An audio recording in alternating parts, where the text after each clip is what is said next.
નમસ્કાર, આપ જોઈ રહ્યા છો ITN ગુજરાતી। મોડાસા શહેરમાં રાજ્ય સરકાર હસ્તકની કરોડો રૂપિયાની ભૂગર્ભ ગટર યોજનાની કામગીરી તો પૂર્ણ થઈ ગઈ, પરંતુ ત્યારબાદ મુખ્ય માર્ગોનું યોગ્ય સમથલીકરણ કે રિપેરિંગ ન કરાતા સ્થાનિક નાગરિકો અને વાહન ચાલકોમાં તંત્ર સામે ભયંકર રોષ ફાટી નીકળ્યો છે। ચોમાસાની ઋતુ શરૂ થતાં જ આ બિસ્માર રસ્તાઓની સ્થિતિ અતિ બદતર બની ગઈ છે અને હાઈવે પર જીવલેણ અકસ્માતોનો ભય સતત તોળાઈ રહ્યો છે। તાજેતરમાં જ અનેક તોતિંગ વાહનો રસ્તામાં ધસી પડવાની અને જમીનમાં ખૂંપી જવાની ગંભીર ઘટનાઓ સામે આવતા તંત્રની પોલ ખુલ્લી પડી ગઈ છે।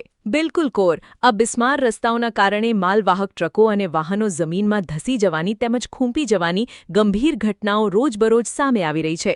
આ માર્ગો પરથી પસાર થતી તોતિંગ ટ્રકો વારંવાર ફસાઈ જતી હોવાથી ટ્રાન્સપોર્ટરો અને ટ્રક માલિકો સતત રિપેરિંગ ખર્ચ કરીને થાકી ગયા છે અને મોટું આર્થિક નુકસાન વેઠી રહ્યા છે। સ્થાનિકોનો સીધો આક્ષેપ છે કે માર્ગ અને મકાન વિભાગ R&B માત્ર મેટલિંગ અને કપચી નાખીને સંતોષ માની લે છે। જનતાની માંગ છે કે નબળું કામ કરનાર કોન્ટ્રાક્ટરની જવાબદારી નક્કી કરી તેની સામે કડક પગલાં ભરાય। બીજી તરફ જનતાના આ પ્રશ્ને હવે વિપક્ષ કોંગ્રેસ પણ મેદાને આવી ગઈ છે અને તંત્ર સામે આકરા પ્રહારો કર્યા છે। કોંગ્રેસ પ્રવક્તાએ સણસણતી ચીમકી આપી છે કે જો આગામી ટૂંક સમયમાં મોડાસાના કોલેજ રોડથી 4 રસ્તા સુધીના મુખ્ય માર્ગનું તાત્કાલિક અને યોગ્ય પુનઃનિર્માણ નહીં થાય તો જનહિતમાં R&B વિભાગ સામે ઉગ્ર અહિંસક આંદોલન છેડવામાં આવશે। મોડાસાથી રિપોર્ટર સાકેર ટેન્ટોયા સાથે ITN ગુજરાતી। વધુ ખબર માટે જોતા રહો ITN ગુજરાતી પર।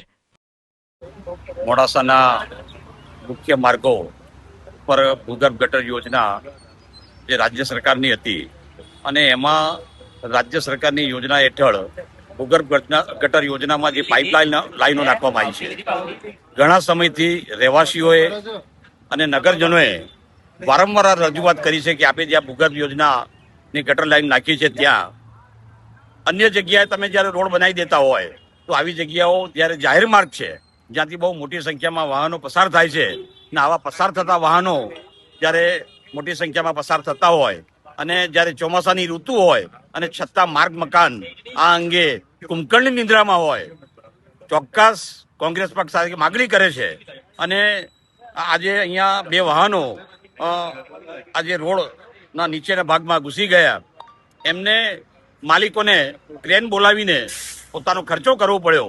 અગાઉ પણ આવા બનાવો બન્યા હતા। ન જાણે માર્ગ મકાન અને તંત્ર કુંભકર્ણની નિંદ્રામાં છે કે શું છે, કે પછી એમને ખાનાપૂર્તિ કરવા માટે એ ફક્ત કપચી અને નાખીને પોતાની વાર્તા પૂરી કરે છે।